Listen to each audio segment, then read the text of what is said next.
Lo que no aprendemos siendo niños, ¿va a afectar nuestro desempeño por el resto de la vida?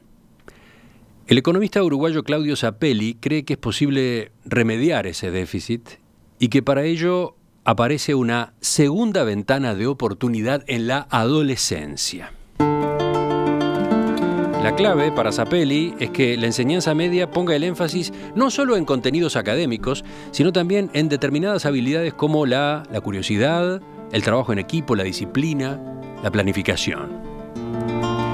Zappelli diserta hoy en el Seminario Internacional Invertir en Infancia, oportunidad clave para el desarrollo, que desde ayer tiene lugar organizado por UNICEF en el Club Uruguay.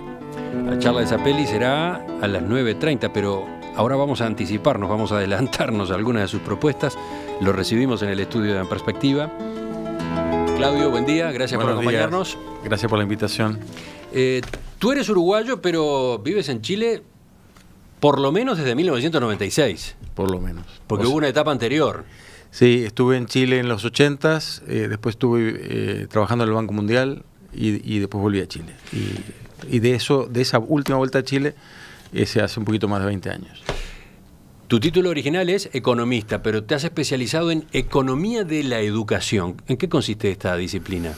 Es la aproximación desde la economía de los temas educativos. Digamos, otra aproximación, yo creo, interesante, útil, que permite pensar, en este caso específico de lo que vamos a conversar, permite pensar un poco cómo todo el proceso de ir dándole a las personas habilidades que les permitan ser exitosos en la vida, ya no solo en el trabajo, cómo funciona ese proceso. Y como te decía hace un ratito, esto últimamente ha tenido una simbiosis muy interesante entre líneas de investigación en el área de psicología, neurobiología, cómo funciona el cerebro y economía. Sí. La disertación de hoy lleva por título La adolescencia, una segunda ventana de oportunidad para invertir en la infancia. Da la impresión de que lo que busca es desdramatizar, romper con la idea de que no hay forma de revertir el déficit de aprendizaje que haya en la niñez, ¿no? A ver, no, eso no es exactamente así. A ver, yo no quiero que el mensaje que quede de lo que yo diga es de que esta primera ventana que se abre muy temprano en la vida de los niños y que se empieza a cerrar también y termina de cerrarse en torno a los 10 años, que es una ventana que hay que aprovechar porque es cuando el cerebro es maleable y ahí el cerebro puede ser estimulado y de alguna manera, esto es una caricatura por supuesto, si no se estimula en esa época, el cerebro queda funcionando a media máquina, de por vida, ¿verdad? O sea, la infancia es clave, la infancia es prioritaria. Claro, sí.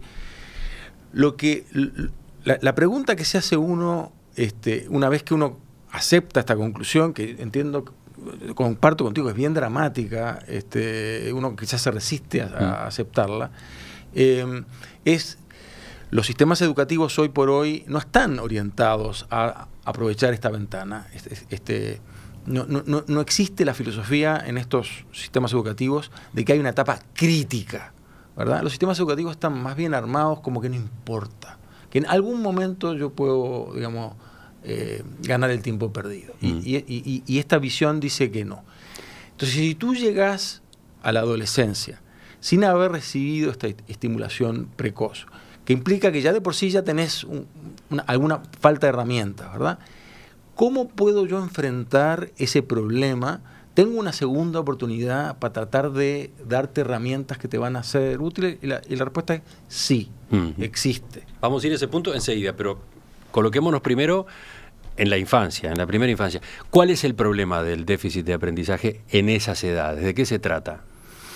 Bueno, mira, se trata básicamente de que el cerebro tiene un gran potencial y cuando el niño es chico es muy maleable, pero tú tenés que estimularlo para que el cerebro llegue a utilizar ese potencial. ¿Cuáles son las habilidades que se adquieren o que deberían adquirirse en esos años?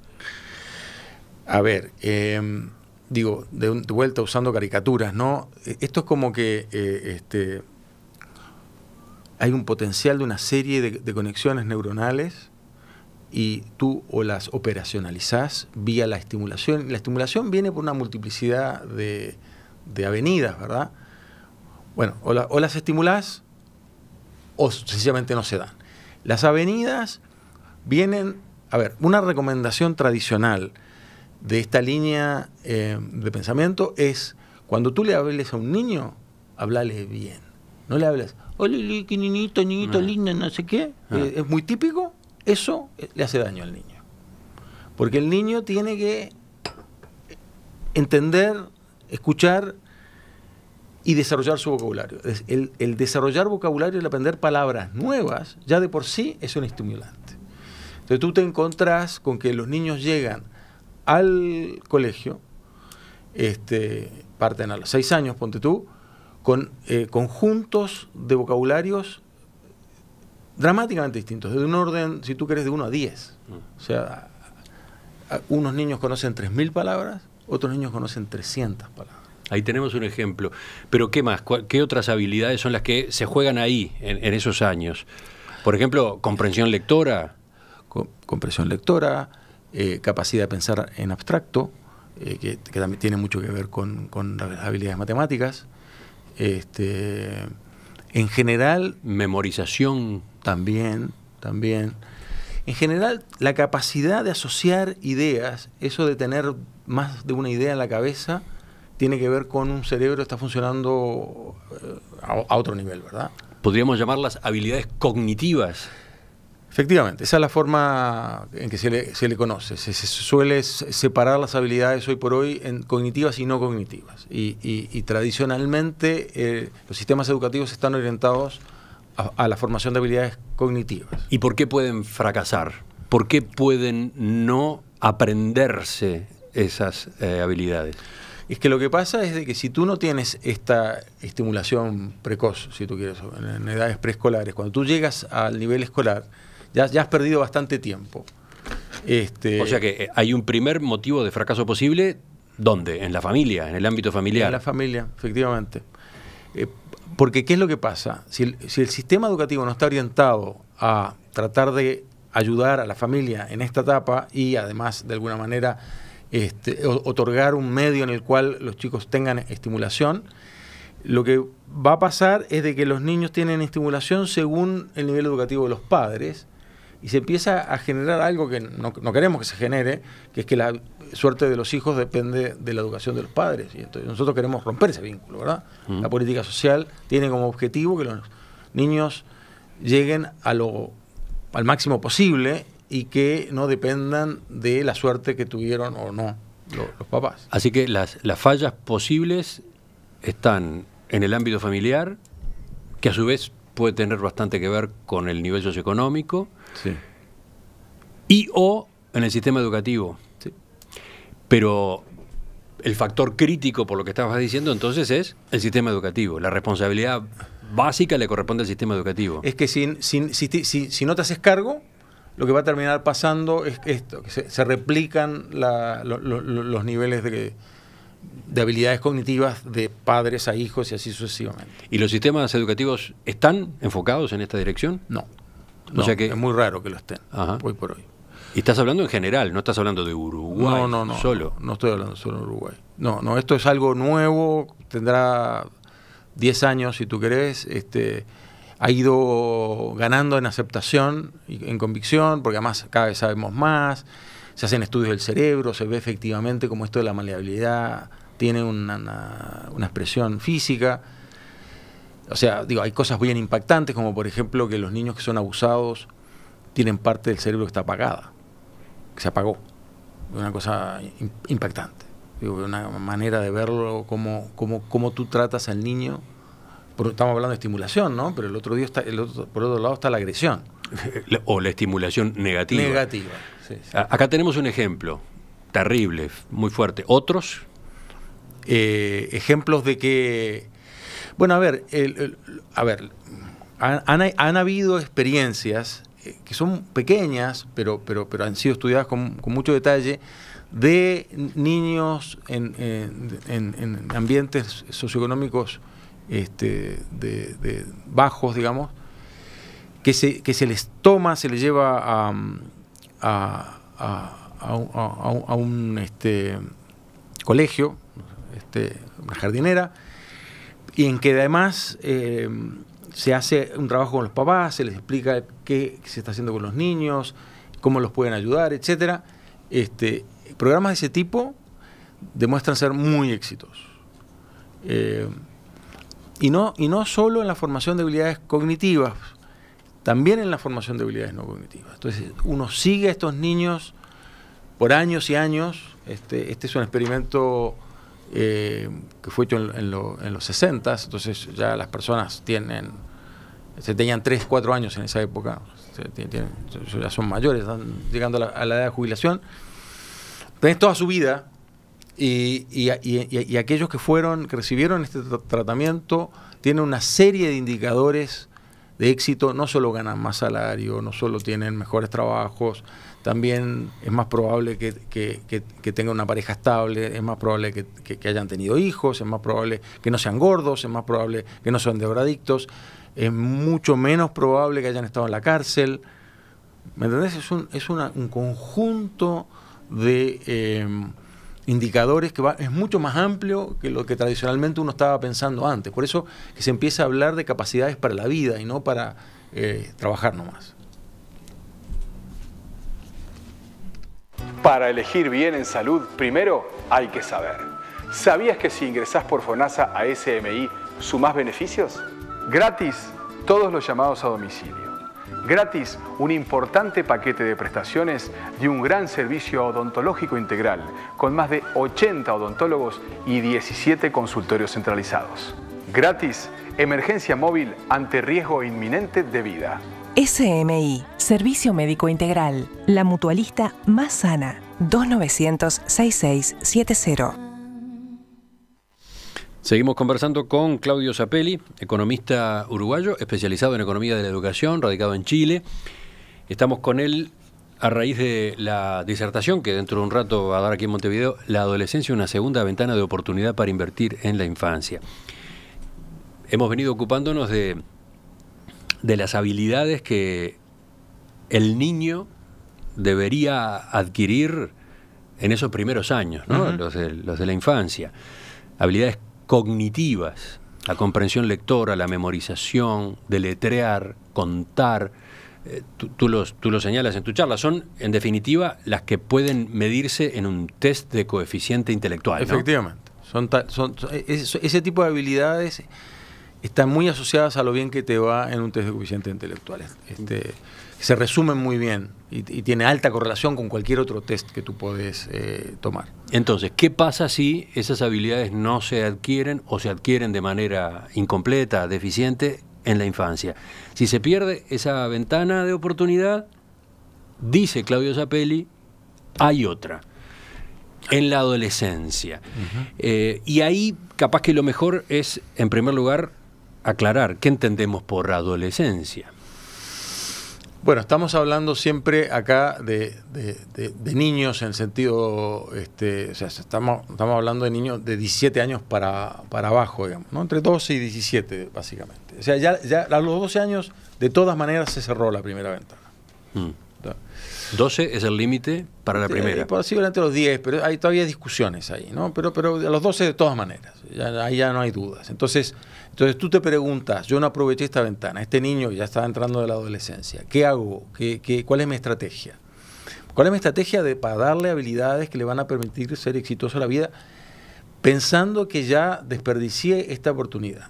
Aquellas, las primeras. Las habilidades cognitivas, ya no hay manera de agarrarlas. Ya no hay manera de que llegue al nivel que hubiese llegado si es que se hubiera aprovechado la ventana. Ajá. En ese sentido, de alguna manera se perdió el tren se fue.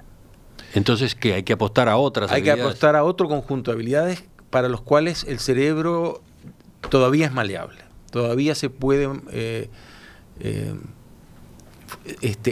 formar un conjunto de habilidades que está demostrado que tiene casi tanta importancia, en algunas situaciones más importancia que el coeficiente intelectual, en que habíamos resumido el otro conjunto de habilidades, Son las habilidades no cognitivas. Que son las habilidades no cognitivas, efectivamente. Que digamos, ahí uno puede hacer distintas listas, porque al final acá tenemos que ir a la psicología, ¿verdad? En el fondo es la psicología la que trata de clasificar este conjunto de habilidades. Se habla de las grandes 5, y las voy a leer para no olvidarme ninguna. Apertura a la experiencia, que tiene que ver con la curiosidad y el gusto por aprender, esa es una. La segunda, de la cual últimamente se habla mucho, y en YouTube hay mucha cosa, que es la responsabilidad, que se puede, en inglés se llama conscientiousness, y es muy difícil de traducir. Uno lo puede traducir por tesón. En inglés también se usa la palabra grit, ¿ya? Y hay un TED Talk que habla mucho del grit y todo. Pero acá hay una charla TED que se refiere a este tema específicamente, ¿no? Sí. Pero entonces, ¿cómo podríamos definirla con otros términos? Bueno, esto es ser organizado, metódico, poder pensar hacia adelante. A ver, hay un experimento que es bien simpático y que yo creo que resume muy bien de lo que estamos hablando, que es lo que se llama el Marshmallow Experiment. Vamos a explicar en qué consiste ese experimento. Claro, bueno, marshmallow es un malvavisco, digamos, es un dulce bien suavecito, blanco, cuadradito, que a mí no me gusta, pero parece que a los niños sí les gusta. Se podría hacer con un chocolate en todo caso. Se puede hacer con un chocolate, con cualquier dulce que a los niños les resulte atractivo, ¿verdad? Entonces, ¿cómo es? Vamos a contar cómo es la experiencia. El experimento voy a contar una versión obviamente simplificada del experimento. En el experimento lo que pasa es que al niño se le pone por delante en una pieza en la cual hay una mesa y una silla, y se le pone por delante un malvavisco o un chocolate, y se le dice, voy a salir, voy a volver en 10 minutos, 15 minutos, 20 minutos, esto puede variar, ¿verdad? Si cuando yo vuelva el chocolate todavía está acá, te voy a dar otro chocolate. Y si no y si te lo comiste, chao. Entonces los niños ahí tienen que sopesar la gratificación inmediata de comerse el chocolate apenas la persona cerró la puerta, versus esperar, tener paciencia. Claro, 10, 15, 20 minutos para un niño chico, porque tendría que haber dicho que estos niños son en torno de 5 años, ¿verdad? Son niños chicos. A esa edad se hace este experimento. Sí. Entonces, lo que se ve, y hay de nuevo en YouTube hay filmaciones de esto, porque todo esto se filma, se ve, hay comportamientos muy distintos, hay niños que se lo comen enseguida, hay niños que ponen unas caras de sufrimiento desgarrador y se lo terminan comiendo igual. Hay niños que miran el techo, tienen como técnicas para evadirse de la situación, que eso es una herramienta, obviamente, y no sufren tanto. Pero lo importante de esto, aparte que este experimento es entretenido y genera una serie de comportamientos como bien notables, es que este experimento se partió haciendo en los 60s, y los niños que son parte del experimento original se siguieron en el tiempo. ¿Y cuál es el resultado de ese seguimiento? El resultado de ese seguimiento es que aquellos que esperaron y recibieron el segundo chocolate les ha ido mejor en la vida. Es impresionante. Impresionante. Les ha ido mejor en la vida, lo cual quiere decir que estas habilidades se aprenden temprano. Y estamos hablando acá de la segunda habilidad no cognitiva que veníamos comentando. Claro, que la pueden obviamente tener Grit los niños. En inglés. Sí, es la capacidad de ver un objetivo y apretar los dientes, que es literalmente lo que hacían los niños, ¿no? Apretar los dientes y seguir ese objetivo, que es un objetivo abstracto, ¿te das cuenta? Ajá. Porque el segundo chocolate no está. Ajá. Entonces, y tiene que ver con todos los comportamientos en los cuales tienes que sopesar una gratificación inmediata contra una gratificación más adelante. Tenemos que hacer la pausa. Dale. Pero sería bueno antes repasar ¿Cuáles son esas habilidades no cognitivas? Estábamos recorriendo la lista y llegamos a la segunda. La primera era, decías tú, apertura a la experiencia, curiosidad, gusto por aprender, etcétera. Sí, claro. La segunda es esta de la, ¿cómo llamarlo? Sí, pero tesón. Es mojar la camiseta, es como la capacidad de trabajar en pos de un objetivo colectivo, en fin. ¿Y las otras tres? Las otras tres son extraversión, que es el gusto por el trabajo con el otro, la asertividad, y después está la cordialidad, la amabilidad, esto de las personas cálidas, ¿verdad? Que a uno le gusta trabajar con ellas, eso también es una habilidad no cognitiva. Y finalmente la estabilidad emocional. El hecho de que tú no te venga un ataque de ira, ¿verdad? Tengas más bien buen humor, manejes bien el estrés, que el estrés a veces es un gatillo. Esas son las 5. Bueno, ¿y cómo se hace para desarrollar esas habilidades no cognitivas en la adolescencia? En esa segunda ventana de la que tú estás hablando, ¿cuáles son las ventajas de ir por ese camino? Vamos a charlarlo enseguida. Okay.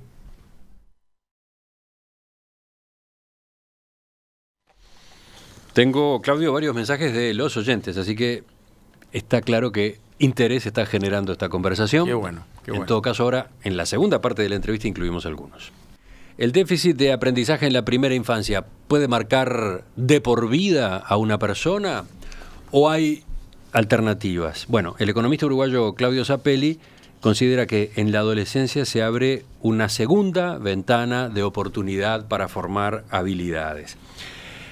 Las que se juegan en la infancia, decías tú, son básicamente las cognitivas, ¿no? Sí. Las cognitivas. Y en la adolescencia todavía el cerebro es suficientemente maleable como para adquirir las no cognitivas. Las no cognitivas, efectivamente. Ahí hay un debate, ¿no? Y esa es una de las preguntas de la audiencia. Hay quienes citan a David Siegel. La mente en desarrollo, el cerebro es maleable durante toda la vida. Supongo que, claro, acá hay una polémica académica. Bueno, el sistema educativo actual se funda sobre esa creencia. Ahora, digo, podemos tener maleabilidades de distinta magnitud, ¿no? En el fondo, si tenemos arcilla y podemos hacer cualquier cosa, o ya está más gredoso, o ya tenemos una vasija y ya no podemos hacer nada, ¿verdad? Está ahí como... Y la idea acá es que la mejor caricatura que uno puede usar para tratar pero es una caricatura, por supuesto, es que esta ventana se cierra y el cerebro se transforma de arcilla a vasija en el periodo entre 0 y 10. Bien. Veamos entonces las no cognitivas. Decíamos que eran apertura a la experiencia, curiosidad, gusto por aprender, responsabilidad, tesón, esa era la segunda, extraversión, el gusto por el trabajo con otros, cordialidad, amabilidad, ser empático, cálido, y la última, estabilidad emocional. ¿Cómo se hace en la adolescencia para desarrollarlas, para trabajar en ellas? Bueno, a ver, ahí hay un dilema que tiene que ver con el énfasis más bien académico que tienen los liceos o la educación media en muchos países. Ya ahí ya no en todo, ¿verdad? Porque ahí ya empezamos a tener experiencias distintas, como la de Alemania, en que hay 2 tracks y hay un track que está mucho más relacionado con el trabajo y otra más académica, que da lugar a sus polémicas, ¿verdad? Pero en fin... Entonces, para entender el desafío que uno tiene enfrente, hay que tomar en cuenta, además, que en muchos liceos, en muchos lados del mundo, la cultura adolescente termina por generar una presión grupal, y en esa época es muy importante, obviamente, contra el buen desempeño, contra la obediencia, y entonces eso lleva a pensar de que para generar estas habilidades que tienen que ver con la disciplina, la puntualidad, el cumplimiento de las metas, etcétera, etcétera, tú tenés que de alguna manera sacar al niño de este medio. Entonces, los programas que se encuentran que funcionan con los adolescentes tienden a ser programas que efectivamente ponen al niño en contacto con una persona, por ejemplo, una persona mayor, que fue exitoso en la vida, pero y que nació en circunstancias similares a él, con el cual entonces puede relacionarse.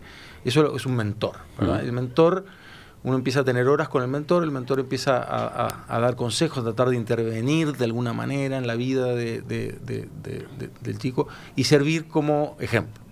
Eso es un conjunto de programas. Otro conjunto de programas pone al adolescente en contacto con el mundo del trabajo. Y ahí están los programas de aprendices, en los cuales lo que uno hace es tener la disciplina de ir a un lugar, aprender una determinada tarea y aprender, como se dice, aprender haciendo, ¿verdad? Aprender en la práctica, en un ambiente de trabajo, cuáles son las habilidades que te hacen exitoso. Y tener la gratificación efectiva de que si cumplís, si sos, etcétera, tener el reconocimiento. Esos son los programas que se han encontrado que son exitosos en tratar de aprovechar esta segunda ventana. El tema y lo complicado es que es muy distinto este tipo de programas a lo que se ven normalmente expuestos los adolescentes. Esta segunda parte, la segunda alternativa que manejabas, no tanto, ¿no? La del aprendizaje por la vía de los talleres, de la experiencia, existe. Acá mismo en Uruguay ha ido ganando espacio. Claro. Sí, y hay países en que, como decía antes, Alemania siendo el ejemplo más paradigmático, en que efectivamente el sistema educativo está estructurado de esa manera. Claro, es el sistema dual. El sistema dual, efectivamente, sí. O sea, en esa línea hay cosas, es verdad, hay cosas. No, a ver, obviamente que lo que tú tendrías que tener es que el sistema como un todo se orientase hacia allá. Pensando que esto del track dual es polémico, uno podría pensar que incluso es mejor que te tires por el track más cercano al mundo del trabajo que por el track más académico, ¿verdad? Si hay que elegir, ¿verdad? Si hay que elegir, yo te diría que... Pero, a ver, y cuando se implementa este tipo de experiencias, ¿cómo se las hace? Quiero decir, ¿se elige de un grupo de 30 alumnos de un liceo? ¿Se elige a aquellos que tuvieron fallas en la niñez, en la adopción de las habilidades cognitivas? ¿Se toma a esos y solo a ellos se los pasa a estas otras actividades en las que se fomenta las habilidades no cognitivas? En los hechos, lo que se está haciendo, estas experiencias que te mencionaba antes, son más bien de colegios que suscriben, digamos, un programa diferente y si tú quieres, experimentan con esta innovación, ¿verdad? Al interior del colegio no hay selección. O sea, todos los niños tienen esta oportunidad. Ahora, en algunas cosas, estas cosas son voluntarias, ¿no? Digo, pues los mentores, o tú enganchás con tu mentor. Pero, por ejemplo, si fuéramos a los liceos públicos de nuestro país, ¿cómo se haría? Habría que tomar a unos para este tipo de formación, mientras que los otros continuarían la formación normal, entre comillas. Bueno, por eso te decía yo, o sea, al final, yo creo que uno podría, en el fondo, elegir por características de los padres, etcétera, algún grupo de colegios en los cuales este tipo de programas tendría más éxito, ¿no? Sí, podría. Y sería la forma de hacerlo, creo yo. La forma de partir, al menos. Supongo que esto despierta a su vez un debate, ¿no? Por supuesto, por supuesto. Porque puede pensarse que hay de por medio una especie de estigmatización, ¿no? Sí, tal cual. Efectivamente. De segregación. De segregación, sí. De que hay gente que no tiene condiciones para determinadas cosas y empezamos a tener, no sé, en una época se llamaba cuello azul y cuello blanco, ¿verdad? Y tratar de... bueno, pero el tema central está ahí en la creencia de que aquí le estarías coartando posibilidades a los niños a los cuales ya no les das la posibilidad de la educación académica. Eso es un poco elitista en el fondo, pensando de que no hay nada mejor que ir a la universidad en el mundo, ¿verdad? Y que el único camino para el éxito en la vida es su título profesional. Yo creo que eso es falso y digamos, ese prejuicio de alguna manera te juega en contra en esto. Pero además, tú hace un rato hablabas de que la posesión de estas otras habilidades, las no cognitivas, termina siendo en realidad muy importante en el éxito en la vida. Sí, efectivamente. Porque acá, a ver, de nada sirve una persona, la televisión está lleno de películas, ¿no? De genios que no tienen manera de relacionarse con la gente y de que terminan a los tumbos, ¿verdad? Entonces, es la combinación al final de ambos conjuntos de habilidades lo que te lleva al éxito en la vida. Acá no estoy hablando del éxito económico, en la vida. Pero si nosotros nos ponemos a pensar entre el genio que no tiene ninguna habilidad social y la persona más normal, más sencilla, que tiene grandes dotes interpersonales y demás, tú tenés ahí dos personas y yo creo que la expectativa es de que la persona que tiene grandes habilidades interpersonales va a tener más éxito que la otra persona, que el genio loco, digamos, y esa idea es la que estamos tratando de implementar acá, ¿verdad? Y en definitiva es una forma, si entiendo bien, de avanzar por el lado de la educación personalizada. Sí, es cierto, sí. Efectivamente, tratar de darle a cada niño lo que necesita, efectivamente. Hay algo de eso en esta línea de pensamiento.